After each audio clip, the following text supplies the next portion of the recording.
عوامی پاکستان پارٹی نے کل کے الیکٹرک دفتر کے سامنے علامتی احتجاج کا اعلان کر دیا۔ عوامی پاکستان پارٹی کے رہنما مفتاح اسماعیل کا کہنا تھا کہ دنیا بھر میں بجلی نہیں ہوتی۔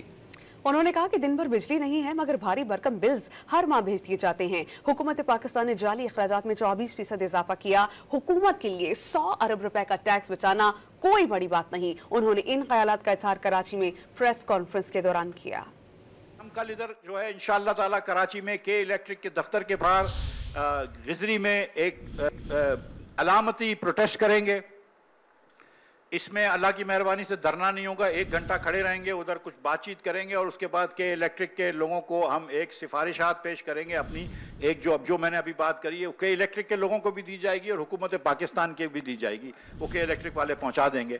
اور اس میں 2 باتیں تو یہی کریں گے ہم کہ آپ ٹیکسز حکومت کم کریں، اور دوسری بات جو ہم کے الیکٹرک سے کرنا چاہتے ہیں، اور یہ صرف کے الیکٹرک کا مسئلہ نہیں ہے، آپ جانتے ہیں کہ پاکستان بھر میں یہ مسئلہ ہے کہ اوور بلنگ ہو رہی ہے۔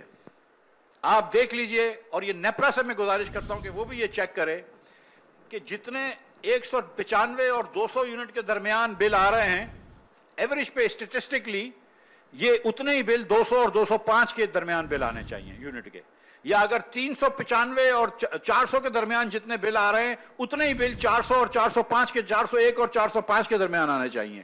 ایسا نہیں ہوتا ہے۔